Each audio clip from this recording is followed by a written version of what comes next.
ওরে কবর যেদিন ডাকবে আমায় সকাল সন্ধ্যা বেলা, মরণে যেদিন ডাকবে তোমায় সকাল সন্ধ্যা বেলা, মাগরিবেতে ডুবে যাবে গো তোমার এই জীবনের খেলা, এই জীবনের খেলা, মাগরিবেতে ডুবে যাবে গো।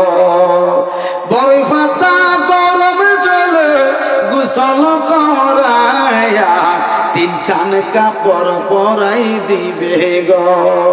বড় পাতা গরম জলে গোসল করায়া পাঁচখান কাপড় পরাই দিবে গো। তোমায় জন্মের লাগিয়া, জন্মের লাগিয়া, মাগরিবেতে ডুবে যাবে গো। কবর যেদিন ডাকবে তোমায় সকাল সন্ধ্যা বেলা, মরণে যেদিন ডাকবে তোমায় সকাল সন্ধ্যা বেলা, মাগরিবেতে ডুবে যাবে গো তোমার এই জীবনের খেলা, এই জীবনের লীলা, মাগরিবেতে ডুবে যাবে গো।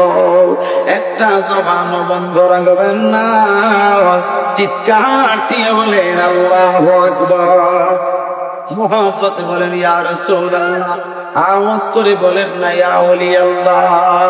বাজিরা আমার, এখনো যারা দোকান পাটে বসে সময় কাটাইতেছেন অথবা রাস্তায় দাঁড়ায় দাঁড়ায় সময় কাটাইতেছেন, মাহফিলটা দেখতেছি কবরস্থানের মূর্তে গান্ধীর রুহের মাগফিরাত কামনার্থে আজকের এই মাহফিল।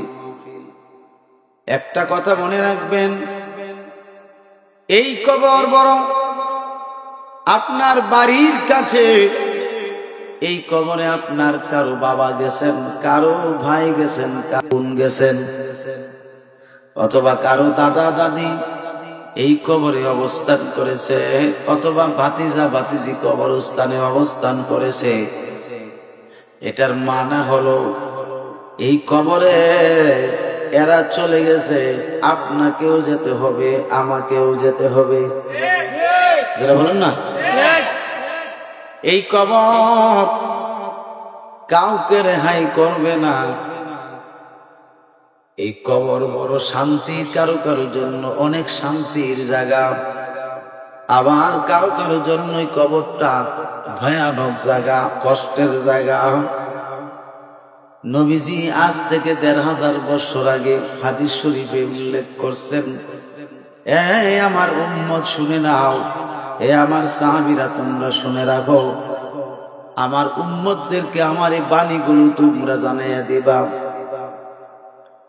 নবীজি বলেন, আল কবরু রাউযাতুম মির রিয়াজিল জান্নাহ ওয়া হুফরাতুম মিন হুফারিন নার। এই কবরটা কারো কারো জন্য একটা রিয়াজুল জান্নাহ, মানে বেহেশত। বলেন আলহামদুলিল্লাহ। আবার এই কবর কারো কারো জন্য একটা জাহান্নাম, বড় আযাব গজবের জায়গা। জোরে জোরে বলেন নাউজুবিল্লাহ। এই কথার অর্থ কি? এই কথার মানে হলো, দুনিয়ার জমিনে যদি ইমানদার হইয়া মরতে পারেন, মুমিন মুমিনাত হইয়া ইন্তেকাল করতে পারেন, এবং পাশাপাশি নেক আমল করে যদি যাইতে পারেন, আপনার জন্য কবর বেহেশতের বাগান হবে। আর যদি আপনি ইমানটা ঠিক রাইখা যাইতে না পারেন, লড়র ফড়র হইয়া যাইমা, হাজার আমল করার পরেও আপনার জন্য কবরটা জাহান্নামের একটা আযাবের গজবের জায়গা হয়ে যাবে। জোরে বলেন নাউজুবিল্লাহ।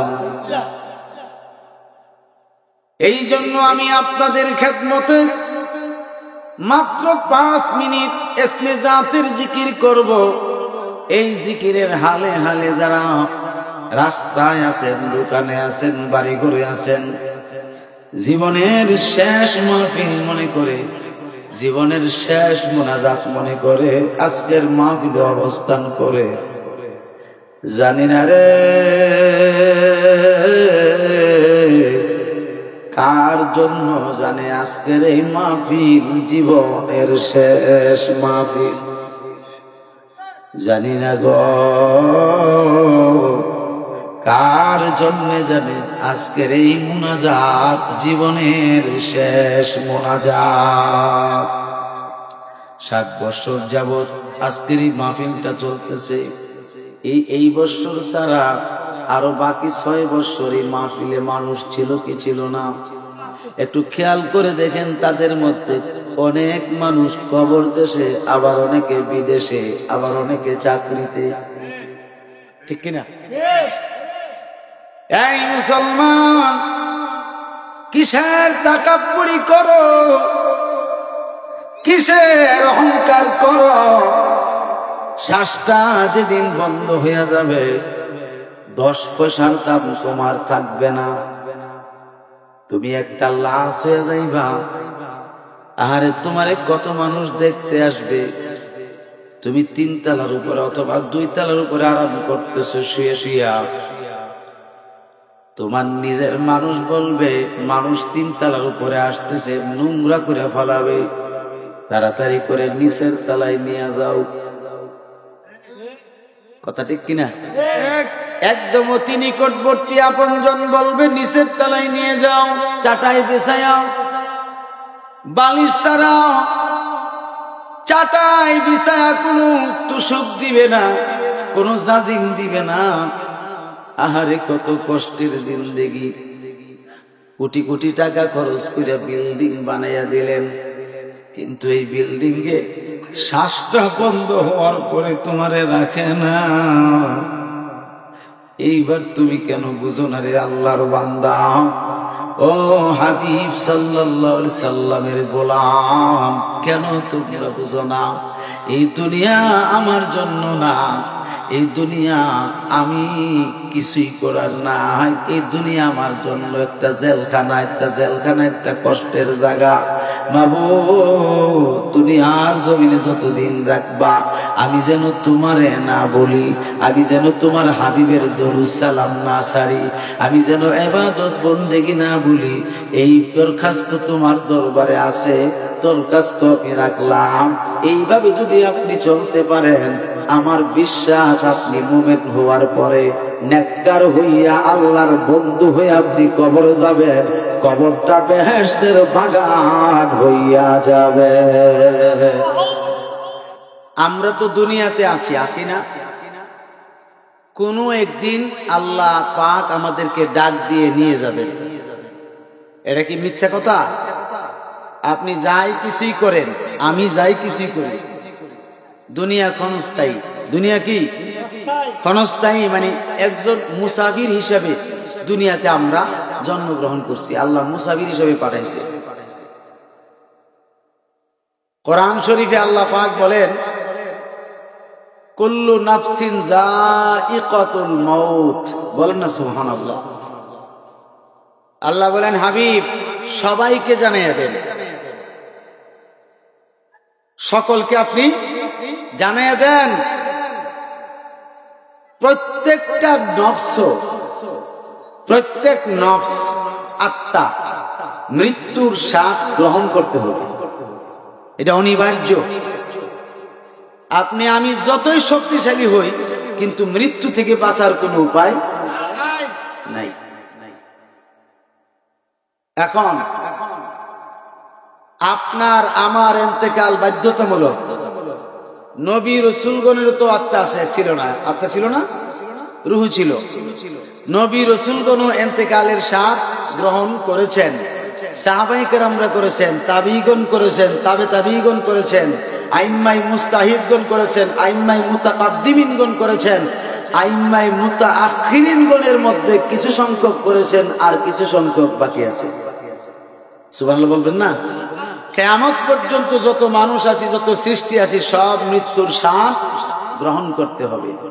কিন্তু মৃত্যু হওয়ার পরে আপনার আমার আসল একটা জায়গা আছে, যে জায়গাতে হাজার হাজার বছর, কোটি কোটি বছর অবস্থান করতে হবে। বলুন তো ওই জায়গাটার নাম কি?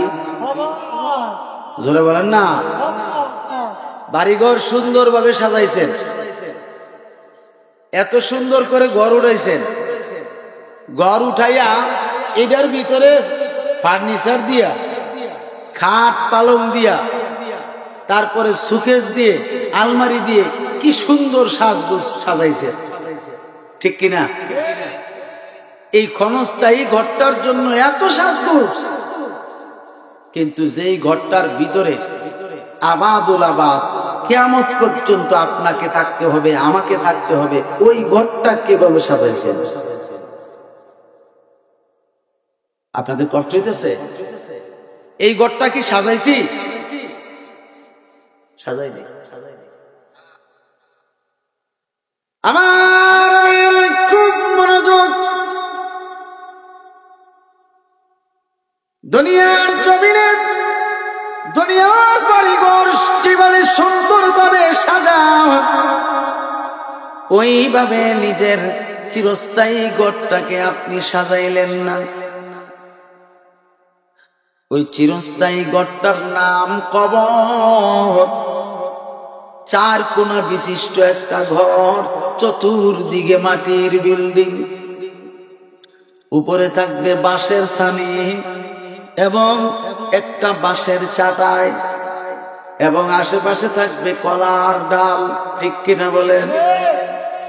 কলা গাছের কিছু ডাক্কা সুন্দর করে চতুর্দিকে গুছা গাছা দিয়া মাটি দিতে দিতে আপনি এই ঘরটার ভিতরে একটা মানুষকে শোয়া দিবেন। কিন্তু এই ঘরটার জন্য আপনি কোনো সাজগোজ করলেন না, সাজাইলেন না।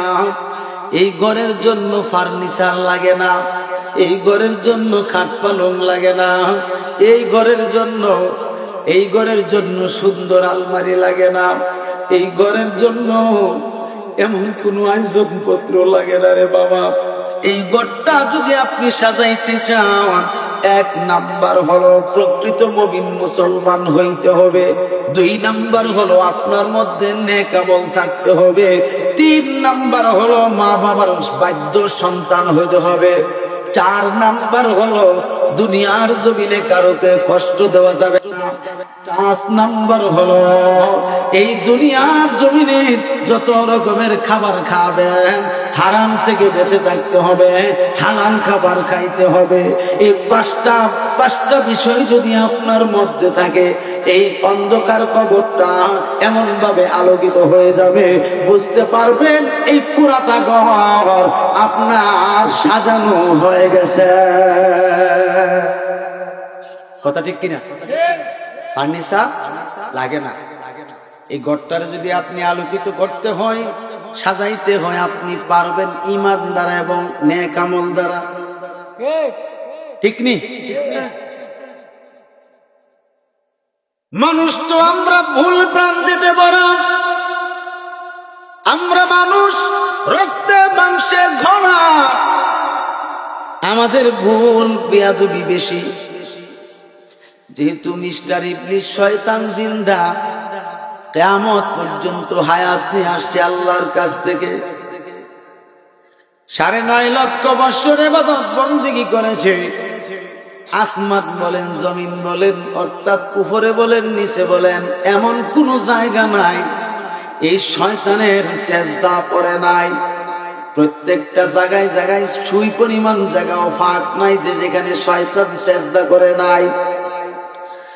এই শয়তান 9.5 লক্ষ বছর যাবৎ পর্যন্ত পৃথিবীর কোনায় কোনায় সুই পরিমাণ জায়গা বাকি নাই যেখানে সেজদা করে নাই। আসমান বলেন, জমিন বলেন, অর্থাৎ উপর নিচে যত সৃষ্টি আছে প্রত্যেকটা সৃষ্টিতে শয়তানে সেজদা দিয়ে আল্লাহরে খুশি করছে। কিন্তু শেষ পর্যন্ত আল্লাহর একটা হুকুম অমান্য করার কারণে লানতের জিনজির দিয়া 9.5 লক্ষ বছরের ইবাদত বন্দেগী বরবাদ করায়া, লানতের জিনজির দিয়া কাফের বানায়া দুনিয়ার জমিনে পাঠাইয়া দিছে। আল্লাহ বুঝাইছেন, বান্দারা তোমরা শুনে নাও, তোমরা আদম সন্তানকে আমি এবং আদম সন্তানকে বড় মায়া করে মহাব্বত করে সৃষ্টি করেছি শুধু আমার ইবাদতের জন্য।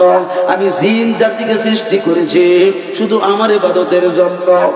এই দুনিয়ার মানুষ তোমরা যদি আমার সাথে শিরক না কইরা যদি তোমরা ছোট বড় গুনাহও যদি তোমাদের হয়ে যায়, অর্থাৎ শয়তান যদি ধোঁকা দিয়া তোমাকে গুনাহগার বানায়া দেয়, তোমাকে দিয়া গুনাহ করাইয়া নেয়, ছোট হোক আর বড় হোক, লা তাকনাতু মির রাহমাতিল্লাহ, ইন্নাল্লাহা ইয়াগফিরুয যুনুবা জামিআ ইন্নাহু হুয়াল গফুরুর রহিম।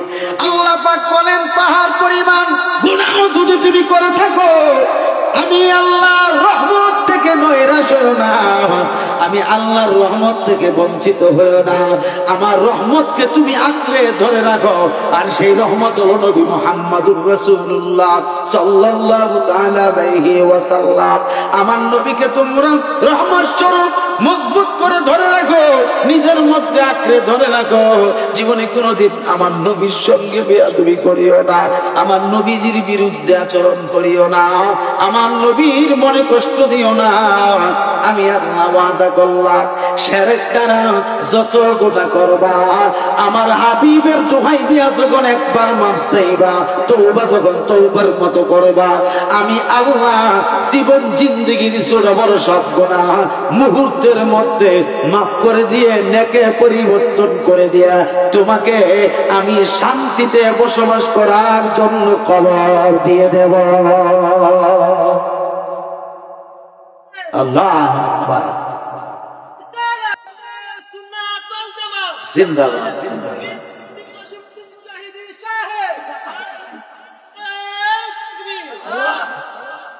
মাহফিলটা কত সুন্দর করে দিচ্ছেন কবরবাসীর রূহে মাগফিরাতের জন্য। জানেন এই কবর আপনাকে আমাকে কয়বার ডাকে? দৈনিক 20 বার ডাকে। কয়বার? আপনি শুনেন না, আমিও শুনি না। কবর কিন্তু আপনাকে আমাকে দৈনিক 20 বার ডাকে, এই প্রস্তুত হয়ে যাও, চলে আসতে হবে।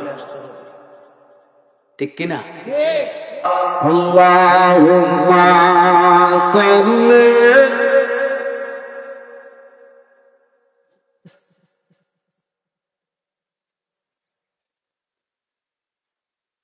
ওয়া আলা আলি সাইয়্যিদিনা।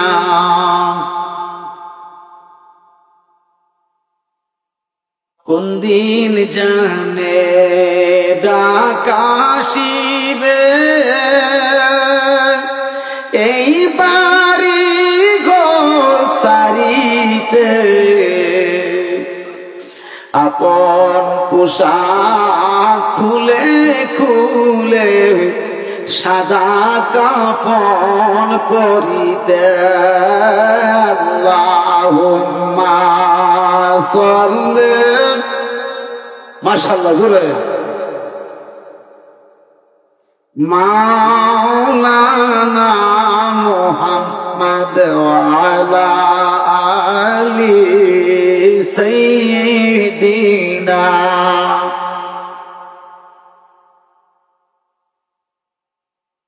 বাবাজিরা আমার, আপনার আমার ভুল হবে, এই কথা কোরআনে আছে না নাই?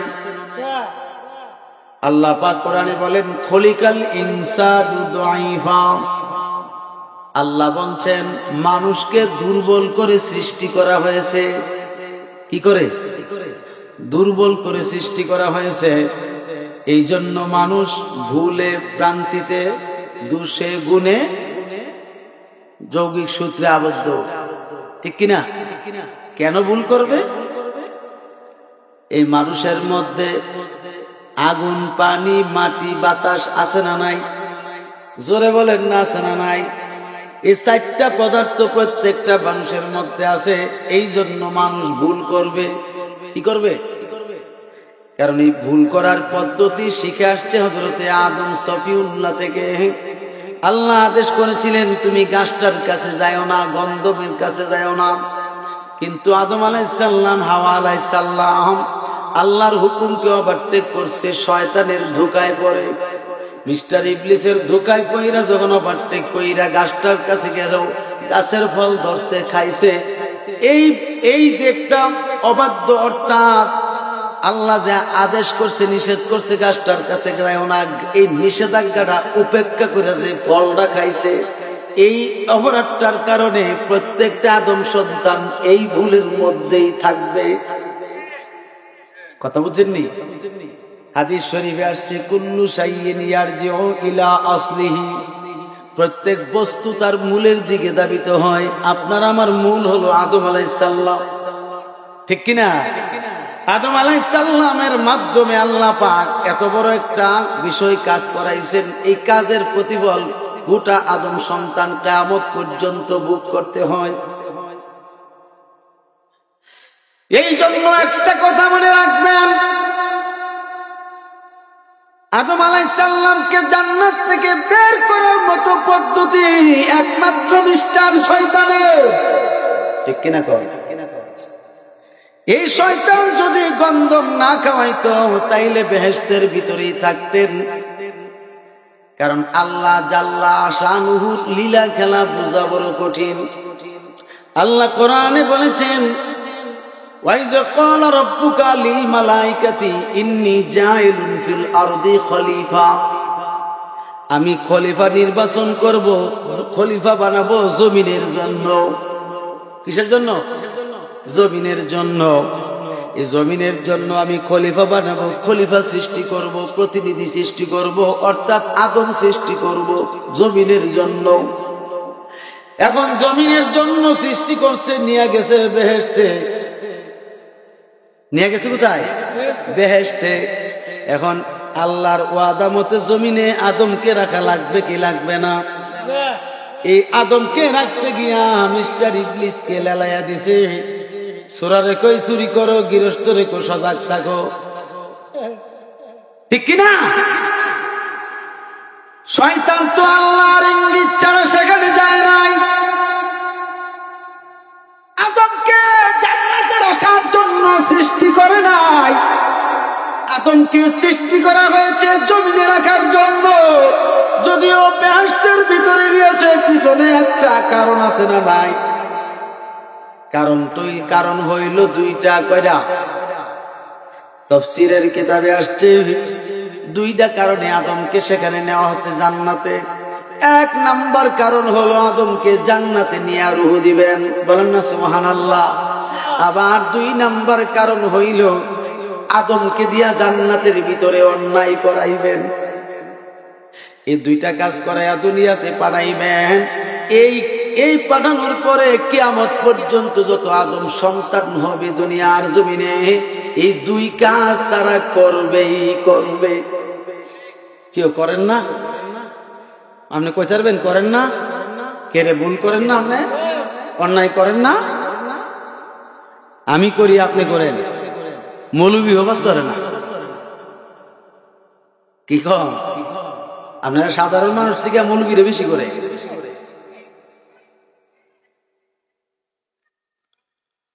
অন্যায় হবে এটা আল্লাহ জানে, এই জন্য মাফের ব্যবস্থা করে দিয়েছে।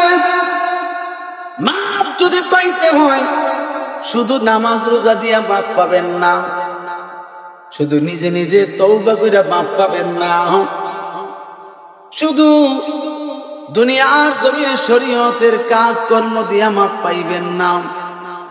মাফ পাওয়ার জন্য কিছু দিক নির্দেশনা আছে, কিছু কিছু মাধ্যম আছে।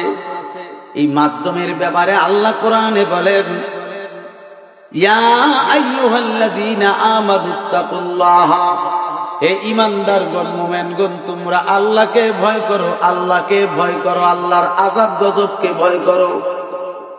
এরপরে বলেছেন ওয়াকুনু মা'আস সাদিকিন, সত্যবাদী যারা আছে দুনিয়ার জমিনে সত্যবাদী, তাদের সঙ্গী হও, তাদের সাথী হও, অর্থাৎ তাদের সঙ্গ ধরো, তাদেরকে আঁকড়ে ধরে রাখো। আপনাদেরকে জিজ্ঞেস করি রে বাবা, আপনাদেরকে জিজ্ঞেস করি, আল্লাহ যে বলছেন সত্যবাদীদের সঙ্গ হও, এই সত্যবাদী দ্বারা কাদেরকে বোঝানো হয়েছে?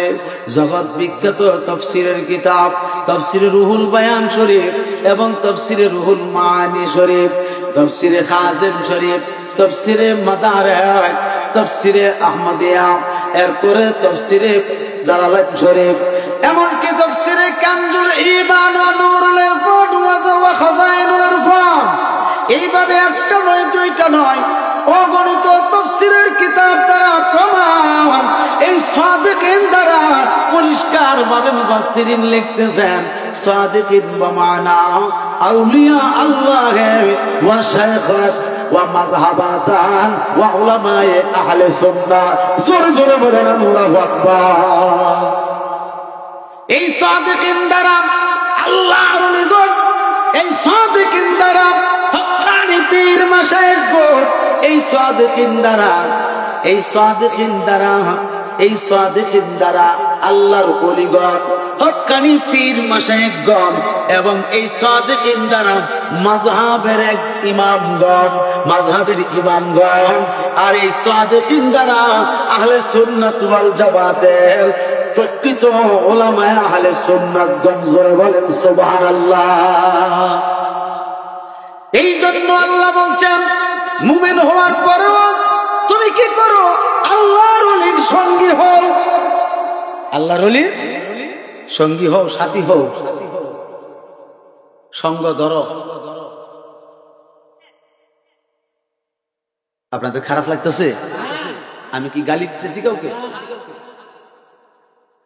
গাইলে আওয়াজ করি না।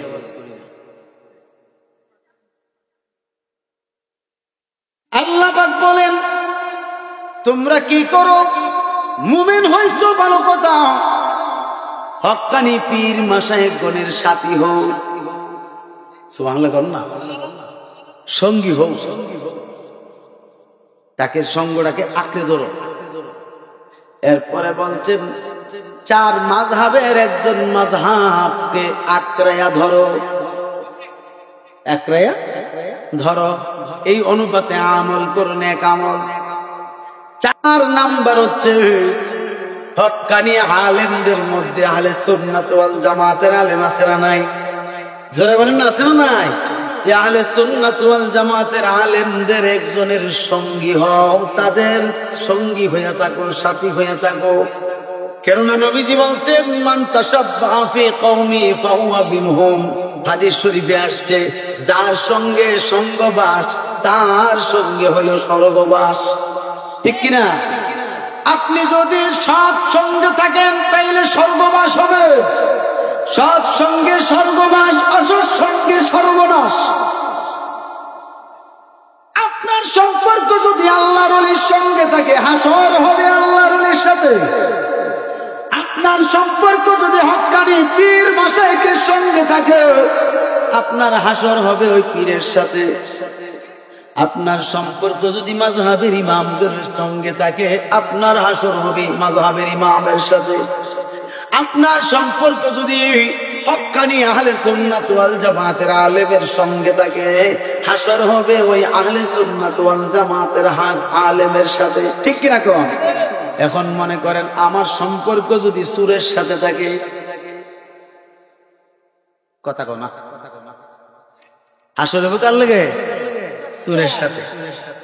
আপনার আমার সম্পর্ক যদি খারাপ মানুষের সঙ্গে থাকে হাসর হবে কার সাথে? খারাপ মানুষের সাথে। এই জন্য আমরা তরিকতের আলোচনা বেশি করে করি, কেননা এই পৃথিবীর জমিনে বর্তমান জামানায় পীর মাশায়েখ ছাড়া ভালো মানুষ আর দেখা যায় না। কারণ পীর মাশায়েখগণ নরম মনের মানুষটাকে, তারা ভক্ত মুরিদের অন্যায় অপরাধ সহ্য করে থাকে, ধৈর্য ধারণ করে থাকে, জীবনে কোনোদিন বদদুয়া দেয় না, মারা তাক দূরের কথা। কিন্তু আজকের এই জমানাটা বললাম, আরে ইমাম সাহেব নামাজ পড়ায়, ওই ইমাম সাহেবের জবাই কইরা মা ফাইরা বালাইছে, এমন তো ইতিহাস হয়ে গেছে, আছে না নাই? মানুষ হত্যা করে মনে করে তারা একদম সামথিং বিষয়, কিন্তু সে তো বুঝতে পারছে না এই মানুষটা কে বানাইলো। কথা কর না, কে মানুষটারে সৃষ্টি করলো? আল্লাহ রাব্বুল আলামিন সৃষ্টি করছেন, সৃষ্টি কইরা মানুষটারে রূহ দিছেন। আপনি আমি মাটি দিয়া পুতুল বানাইতে পারি কিন্তু রূহ দিতে পারি না, কাঠ দিয়া পুতুল বানাইতে পারি রূহ দিতে পারি না, প্লাস্টিক দিয়া পুতুল বানাইতে পারি কিন্তু রূহ দিতে পারি না। বন্ধুরে তুমিও মানুষ, আমরাও মানুষ। তোমার এবং আমার মধ্যে ইখতিলাফ থাকতে পারে, আকীদার গরমিল থাকতে পারে। যেই গরমিলটা পূর্বে জন্ম থেকে থাইকে আসছে, এটা কিয়ামত পর্যন্ত থাকবে। তুমি তো জানো না, আকাইদে নসবী একটা কিতাব আছে, এই কিতাবটাতে পরিষ্কার লেখা আছে আল ইখতিলাফু উলামায়ে আহলে সুন্নাত রাহমাতুন, বলেন না সুবহানাল্লাহ। আহলে সুন্নাত ওয়াল জামাতের আলেমদের মধ্যে যদি ইখতিলাফ হয়, কোন মাসাইলের যদি ইখতিলাফ হয়, এটার মধ্যে আল্লাহ পাকের রহমত তৈরি হয়ে যায় ফয়সালা কইরা, ঠিক নেই? এই জন্য তোমার সঙ্গে যদি না মিলে তাকে তো তুমি হত্যা করতে পারো না। কেননা আল্লাহ সূরা তাওবাতে বলে দিয়েছেন, যদি কোনো মানুষ একজন মানুষকে অন্যায়ভাবে হত্যা করে, সে যেন সারা পৃথিবীর সমস্ত মানুষকে হত্যা করার গুনাহ কাঁধে নিল, গুনাহ কাঁধে নিল। আর যদি সে কোনোদিন একটা পিপিলিকার বিপদের মধ্যে পড়ছে, সে চোখ দিয়া দেখছে, সে যদি পিপিলিকাটার জীবনটা বাঁচাইয়া দেয়, সূরা তাওবাতে আছে, সে যেন সারা সৃষ্টি জগৎকে জীবন বাঁচাইল। আল্লাহ বলছে মাইরো না, হত্যা করো না। হত্যার দায়ভার কিন্তু করা। তুমি মনে করো, আমি মনে করি যে হত্যা করলে সব সমস্যার সমাধান না, অসম্ভব। তুমি একটা কথা মনে রাখবা, জমিনের মাটি জমিনেই ভাঙ্গে, লাইলে তুলে না।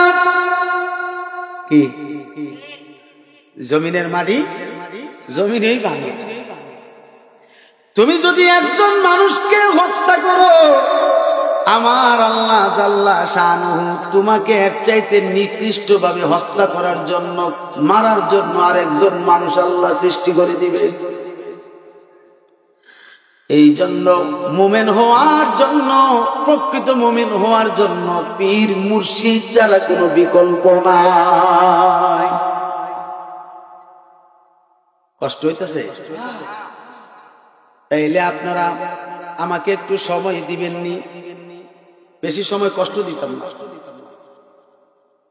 নবীজি তো নবীজি, নবীজিকে যারা দেখছে, দেখা যারা ঈমান আনছে, তারা সাহাবী, ঠিক কিনা? তারা সাহাবী না? নবীজিকে যারা দেখছে সরাসরি চর্মচক্ষু দ্বারা, দেখা যারা ঈমান গ্রহণ করছে, কি করছে? ঈমান আনছে, নবীজিরে পূর্ণাঙ্গভাবে মানছে, তারা সাহাবী। তারা কি? সাহাবী। এখন নবীজিকে দেখা মুমিন হইল, মুমিন হইয়া সাহাবী হইল, নবীজির পিছনের নামাজও পড়ছে, ঠিক কিনা কন? পিছনে গিয়া কাফের মুশরিকের সঙ্গে মিলেমিশে, ইহুদিদের সঙ্গে মিলেমিশে, নাসারাদের সঙ্গে মিলেমিশে গোপন মিটিং কইরা আমার নবীর বিরুদ্ধে আচরণ করছে। আপনারা বলেন, মানুষটা সাহাবী আছে না মুনাফিক হইছে? আর জোরে কোন মুনাফিক হইছে? এই গোপন মিটিং যারা কইরা নবীর ষড়যন্ত্র করে, নবীজির বিরুদ্ধে আচরণ করার জন্য মানুষদেরকে বাধ্য করে, এবং আল্লাহর ওলিদের বিরুদ্ধে আচরণ করার জন্য মানুষদেরকে বাধ্য করে, আমি মনে করব নবীর যুগের সাহাবী থাকার পরেও মুনাফিক হইছে, কোনো দেরি হয় নাই। ঠিক তদ্রূপ এখনো দুনিয়ার জমিনে একটা সেকেন্ড লাগবে মুনাফিকের খাতায় নাম লিখতে। কথা কোন ঠিক কিনা? মুনাফিক হইলে কি জান্নাত পাওয়া যাবে? মুনাফিক হইলে কি রাসূল পাবে?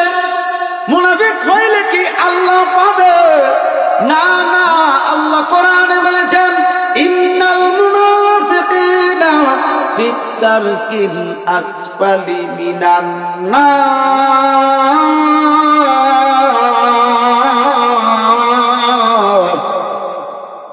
নিশ্চয়ই যারা মুনাফিক তাদের জন্য জাহান্নামের নিম্ন স্তরে হচ্ছে জায়গা। কোথায়? জাহান্নামের নিম্ন স্তরে, মানে একদম নিচে, নিচের তালা। উপরের তালা থাকবে কাফের মুশরিক, নিচের তালায় থাকবে মুনাফিক। কাফের মুশরিকরা উপর তলা থেকে মলমূত্র ত্যাগ করবে, নিচের তলায় গিয়া জমবে, মুনাফিক সেই মলমূত্র খাইবে। জোরে কর নাউজুবিল্লাহ। এই চারটা মুনাফিক আমরা বাংলার জমিনে আসেনি, কোন ইন্ডিয়াতে আসেনি, পাকিস্তানে আসেনি, আরব আমিরাতে আসেনি, বিভিন্ন কান্ট্রিতে আসেনি রে বাবা। বিশ্বের এমন কোন জায়গা নাই যেই জায়গায় মুনাফিক নাই। এমনকি আপনার এবং আমার ঘরেও মুনাফিক আছে। রাগ করেন না, হক কথা কইলে একটু তিতা লাগবো। আমি তো জানি আজকে হাদিয়া হইতাম না, এ লেগে কি সত্য গোপন করে দেয়? এখন কার জন্য কবর শান্তির জায়গা? মুমিন কেমনে হইবেন?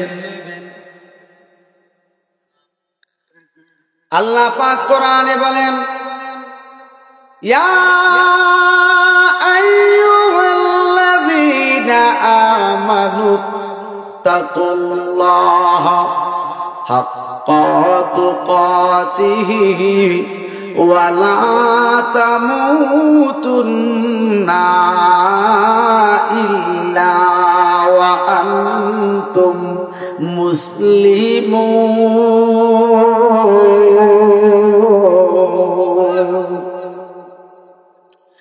আল্লাহ পাক বলেন, হে মুমিনগণ, হে মুমিনগণ, তোমরা কি করো? আল্লাহকে ভয় করো, ভয় করার মতো ভয় করো, এবং প্রকৃত মুমিন মুসলমান না হইয়া মৃত্যুবরণ করিও না। ঠিক নি? এখন বলেন, প্রকৃত মুমিন মুসলমান হইতে গেলে কি মানুষ হত্যা করুন লাগবো? মানুষের কাটা লন লাগবো? মারণ লাগবো? হে প্রকৃত মুমিন মুসলমান, আহারে একটু মায়া লাগলো না? কারো বিরুদ্ধে অন্যায় ভাবে মামলা দেন যাব কথা বলা। যেমন আমার দোস্ত তাহির সাহেব 6 তারিখ ঢাকা সরোয়ার্দী উদ্যানে ছিল, তার বিরুদ্ধে মামলা হয়েছে। মাগার বিদেশ থাকলো মামলা, ঠিক কিনা? এই এলাকা ছেড়ে অন্য জায়গায় থাকলো মামলা। তাইলে এটি কি মিথ্যা না? আপনি ঘটনাতে উপস্থিত ছিলেন না, আপনার বিরুদ্ধে যদি মামলা হয় তাহলে এটা মিথ্যা না? আপনি, আমি বলতে সবাই, আপনি আমি কি এখানে শুধু তাহির হিসাব না, সবাই।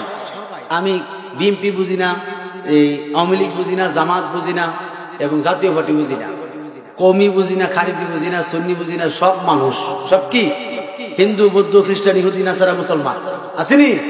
সব মানুষকে আমি বুঝাইতেছি যে আমি উপস্থিত নাই, আমার বিরুদ্ধে যদি কেউ মামলা দেয়, এটা মিথ্যা কিনা? এটা মিথ্যা না? তো এই জন্য এটা একটা হয়রানি, এটা কি পেরেশানি। তো এই হয়রানি পেরেশানি করাটা কি আল্লাহর পছন্দ, রাসূলুল্লাহর পছন্দ? তাহলে মুমিন মুসলমান হওয়া সম্ভব? সম্ভব না। আল্লাহ পাক যখন এই আয়াতে কারিমা নাজিল করলেন, তখন সাহাবীদের সামনে নবীজি আয়াত পেশ করলেন। আমি হয়তো ভুল করতে পারি, এখানে কিন্তু মাওলানা আলামিন সাহেব আছে, আসেনি? ওনার তো আল্লাহ দিলে 3টা টাইটেল আছে। একটা কামিল হাদিস আছে, কামিল ফিকহ আছে, কামিল তাফসীর আছে, ঠিক কিনা? উনি তো ভালো আলেম। আমার ভুল হইলে উনি সংশোধন করতে পারতো না? পারবে কিনা? তিনিও তো একজন পীর। তিনি একজন কি পীর, যার যোগ্যতা আছে পীর হওয়ার, তিনি পীর। এখন তো পীরের অভাব নাই, কর ফুটকিত বদি তারে না, হ্যাঁ পীর। রাগ করেন না, আমরা গুসা করতেছে। পীর হওয়ার জন্য কয়েকটা শর্ত আছে। 1 নাম্বার শর্ত হইছে তাফসিরে জালালাইন শরীফ আরবি টু আরবি কিতাবটা নিজে বুঝতে হবে এবং অপরকে বুঝাইতে হবে। 2 নাম্বার, শুধু মেশকাত শরীফ হাদিসের কিতাব। কোন কিতাব? মেশকাত শরীফ হাদিসের কিতাব, আরবি টু আরবি নিজে বুঝতে হবে, অন্যকে বুঝাইতে হবে, এই শক্তি সামর্থ্য থাকতে হবে। 3 নাম্বার একটা ফতোয়ার কিতাব, এই কিতাবটার নাম হচ্ছে হেদায়া শরীফ। এই হেদায়া শরীফটা আরবি টু আরবি, এটা নিজে বুঝতে হবে, অন্যকে বোঝানোর ক্ষমতা থাকতে হবে, তাইন পীর হইতে হবে। আজকে জমিনে আপনি খেয়াল করে দেখেন কয়জন পীর আছে এমন, গুসা করছে। আর আমি তো পীর হওয়ার যোগ্যতা নাই, অন্যরকম কেমনে। ঢাকা কাদরিয়া তৈবিয়া থেকে আমি আর তাহির ইসলাম 2005 এবং 2007 ফারেক 60টা বছর জিন্দিগিতে বলতে পারতাম না ক্লাস ফাঁকি দিছি, জরুরত ব্যতীত। এইভাবে পড়াশোনা করার পরও পীর হইতে পারলাম না, কিন্তু খেলাফত দিছে ঠিকই। আমার মুর্শিদ কেবল আমাকে খেলাফত দিছে ঠিকই, কিন্তু পীর হইতে পারছি না, আমি নিজেকে মনে করি। কে রে আমার মধ্যে যে ভুল,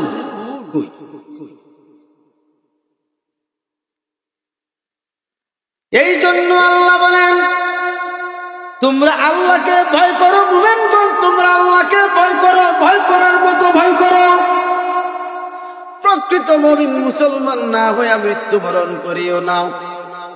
এখন প্রকৃত মুমিন মুসলমান হওয়ার জন্য সাহাবীদের মধ্যে একজন সাহাবী হযরতে আব্দুল্লাহ ইবনে আব্বাস রাদিয়াল্লাহু তাআলা আনহুমা আমার নবীজিকে ডাক দিয়ে বলতেছি, ইয়া রাসূলুল্লাহ, আমরা তো আপনার সাহাবী, আপনার কাছে ঈমান আনছি, আপনারে সর্বগুণে মানছে, আল্লাহকে সর্বগুণে বিশ্বাস করেছে, জান্নাত জাহান্নাম বিশ্বাস করেছে, আসমানি কিতাব সমূহ বিশ্বাস করেছে, নবীগণকে বিশ্বাস করেছে, এমনকি আখিরাত ইহকাল পরকাল বিশ্বাস করেছে, নবী গো ফেরেশতাও বিশ্বাস করেছে। ইয়া রাসূলুল্লাহ, আবার কেমনে মুমিন হওয়া যায়, আবার কেমনে প্রকৃত মুমিন মুসলমান হওয়া যায়? আমার নবী ডাক দিয়ে বলে, সাহাবীরা রে,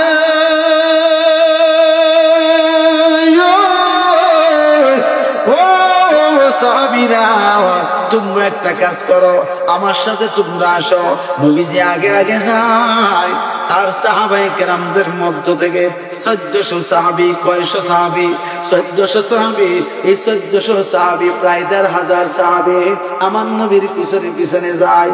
আমার নবী যাইতে যাইতে মক্কাতুল মুকাররমায় মদিনাতুল মুনাওয়ারার কাছাকাছি একটু দূরত্ব বজায় রেখে একটা জায়গা আছে, জায়গাটার নাম হচ্ছে ওয়াদিয়ে হুদাইবিয়া।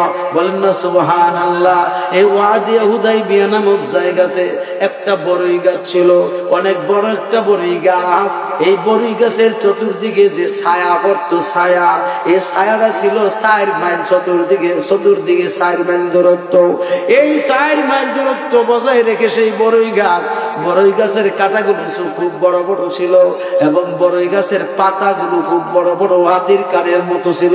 হাতির কান যেমন বড়, বড়ই গাছের পাতাগুলো তেমন বড় বড়, এবং যে বড়ইগুলো ছিল, ফলগুলো বড়ইগুলো, এই বড়ইগুলো ছিল এক একটা বড়ই প্রায় শুটকির মটকার মতো বড় বড়।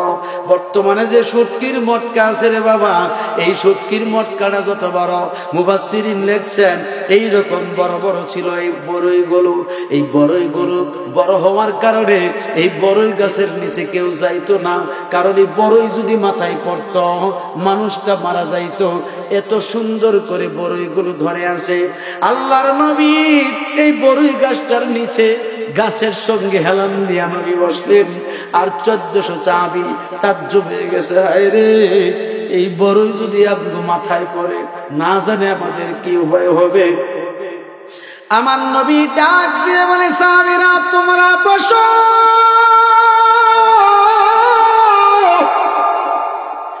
একটা বড়ই ফল তোমাদের মাথায় পড়বে না,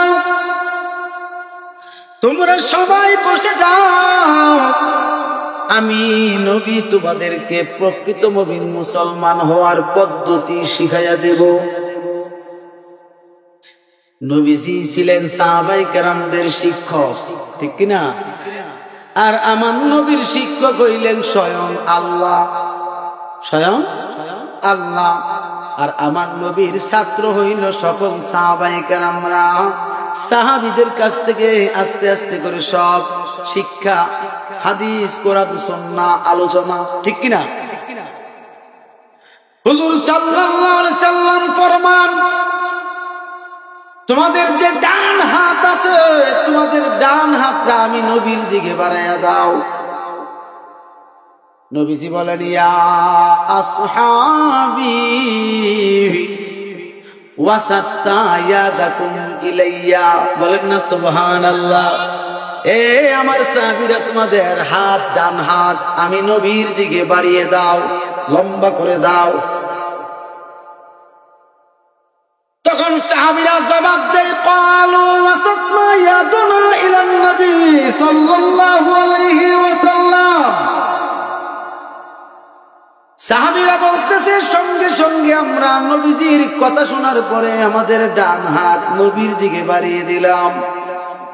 ক্বালান নবী সাল্লাল্লাহু তাআলা আলাইহি ওয়াসাল্লাম, নবীজি বলেন, তাকুলু মা আকুলু, এ আমার সাহাবীরা, আমি নবী যাহা বলি তোমরা তাহা বলো। ক্বালু ওয়া তাকুলু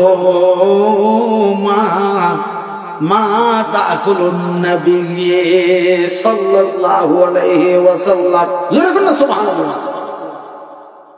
সাহাবীরা বলতেছে, সঙ্গে সঙ্গে আমরা সকল সাহাবী 1400 সাহাবী নবীর সঙ্গে কথাগুলো বললাম, বাক্যগুলো বললাম। বলার পরে এই সাহাবীদের মধ্যে সবচাইতে জ্ঞানী এবং সবচাইতে জ্ঞানবান সাহাবী ছিলেন হযরতে শেরখুদা মুশকিল কুশা মাওলা আলী রাদিয়াল্লাহু তাআলা আনহু। জোরে বলুন আল্লাহু আকবার। তিনি দাঁড়িয়ে বলতেছেন, ইয়া রাসূলুল্লাহ, এখন এইভাবে যে আপনি আমাদেরকে বাক্যগুলো পড়াইলেন, এর দ্বারা আমরা কি হইলাম? আমার নবী মুস্কি হাসি দিয়ে বলেন, আলী রে, তুমি বুঝে নাও, কারণ তুমি মারেফতের সম্রাট। তোমার মধ্যে শরীয়ত আছে, তরিকত আছে, হাকিকত আছে, মারেফত আছে। মারেফতের শানসার জবান দিয়ে এমন প্রশ্ন সুন্দর দেখায় না। এই তাড়াতাড়ি করে তুমি প্রকাশ করো, তাড়াতাড়ি করে তুমি বলো। এবার হযরতে মাওলা আলী বলে দিয়েছে, ইয়া রাসূলুল্লাহ, এতদিন যাবত পর্যন্ত আপনি ছিলেন ইয়া রাসূলুল্লাহ, ইয়া হাবিবাল্লাহ, ইয়া নবী আল্লাহ। আজকে থেকে আপনি নবী, কিয়ামত পর্যন্ত উম্মতি মুহাম্মদীর জন্য ইয়া মুর্শিদে। বলেন না সুবহানাল্লাহ। নবী গো, আপনি আমাদের মুর্শিদ, পথ দেখানেওয়ালা, রাস্তা দেখানেওয়ালা, আল্লাহ পর্যন্ত পৌঁছানেওয়ালা, ঠিক কিনা বলেন না? এই জন্য আমরা রাসূলের শানে আমরা অনেক সময় কথা বলে থাকি, কারণ তিনি আমাদের প্রিয় মুর্শিদ, হাকিকতের মুর্শিদ, ঠিক নি? তোমারে না দেখলে আমার বড়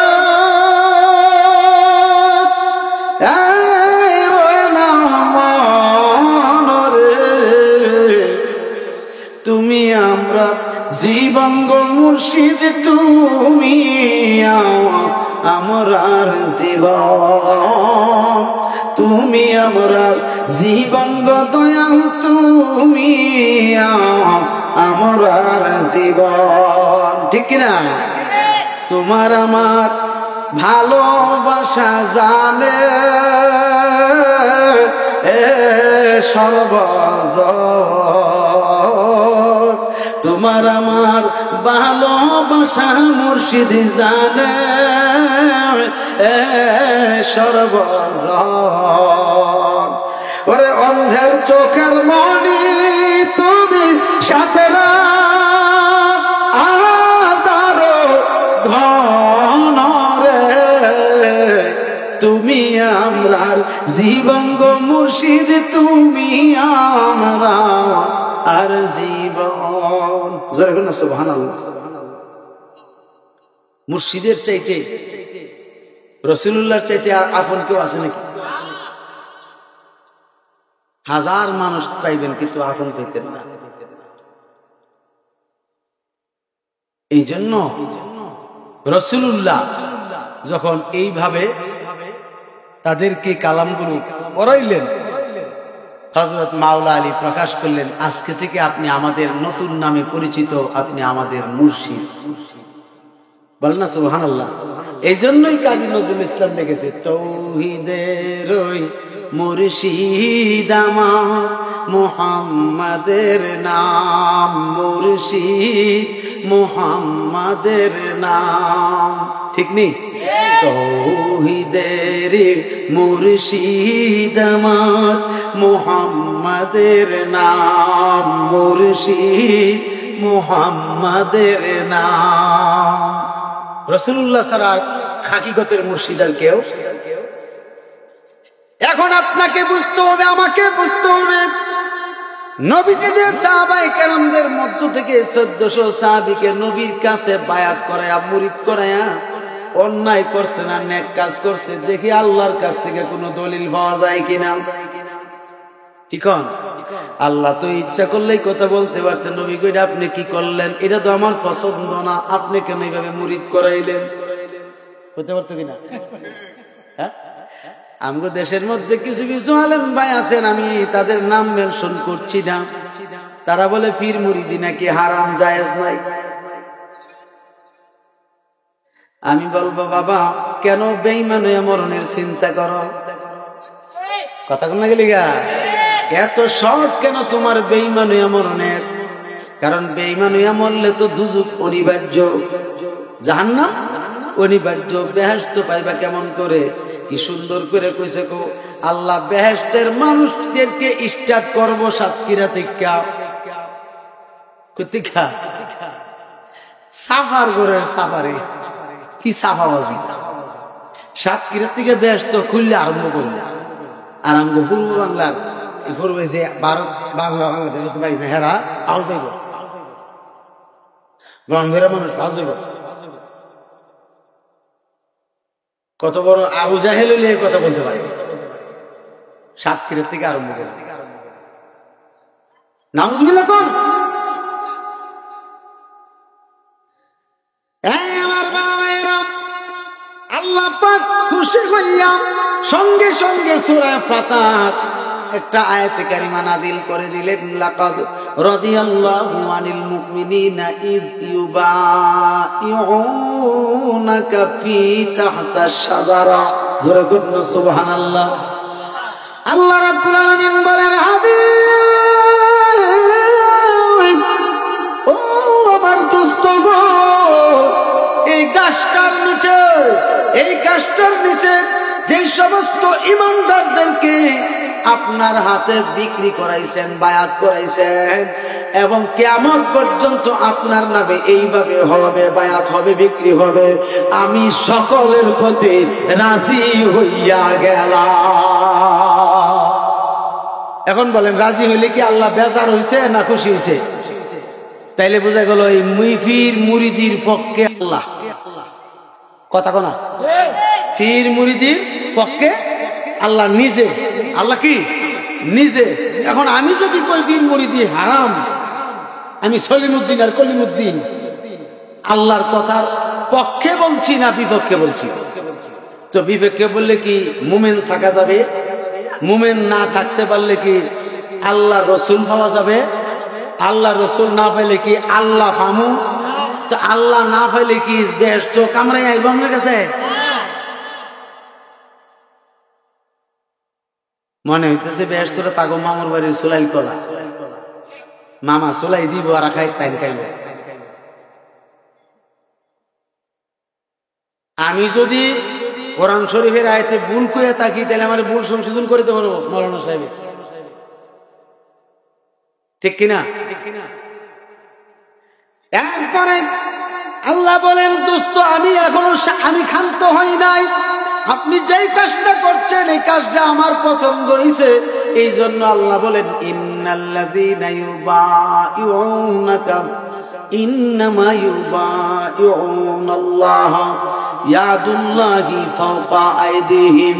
আল্লাহ পাক বলেন, নিশ্চয় যারা এই মুহূর্তে আপনার কাছে বিক্রি হয়েছে, হাবিব গো, হাকিকতে তারা আমি আল্লাহর কুদরতের হাতে বিক্রি হয়েছে। কেননা ইয়াদুল্লাহি ফাওকা আইদিহিম, কেননা তারা যখন আপনার দিকে হাত বাড়াইছিল, আমি আল্লাহ দেখলাম আপনিও তাদের দিকে হাত বাড়ায় রাখছেন। তখন আপনি সাক্ষী থেকে আপনাকে সাক্ষী রেখে আমি বলতেছি, তাদের হাতের উপরে আমি আল্লাহর কুদরতের হাত ছিল। তাইলে এখন বলেন, পীর মুরিদির কথা কোরআনে আছে না নাই? হাদিস শরীফে আছে না নাই? এই জন্য হযরত আবু বকর সিদ্দিক মুরিদ করাইছে, হযরত ওমর ফারুক মুরিদ করাইছে, হযরত ওসমান যুন নূরাইন মুরিদ করাইছে, হযরত শেরে খোদা মাওলা আলী রাদিয়াল্লাহু আনহু তিনিও মুরিদ করছেন, ইমাম হাসান মুরিদ করছেন, ইমাম হুসাইনও মুরিদ করছেন, হযরতে মুসলিম বিন আকিল রহমত রাদিয়াল্লাহু আনহু তিনিও মুরিদ করছেন। এই রকম ভাবে এই 4 জন খলিফা 6 জন খলিফার সিলসিলার মাধ্যমে যত খলিফা বাংলাদেশে আছে, ভারতে আছে, পাকিস্তানে আছে, বিশ্বের সকল স্থানে আছে, তারাও মুরিদ করাইতেছে। ঠিক কিনা বলেন? এখন এই পীর মুরিদি ছাড়া প্রকৃত মুমিন মুসলমান হওয়ার কোন সুযোগ নাই, সুযোগ নাই, সুযোগ নাই। আপনারা কি বলেন? হাত তুলে জানা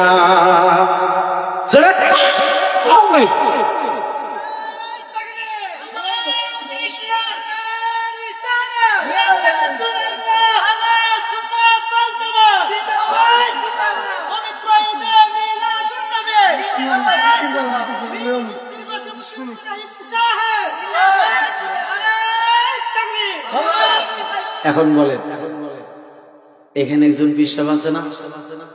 কথা কন।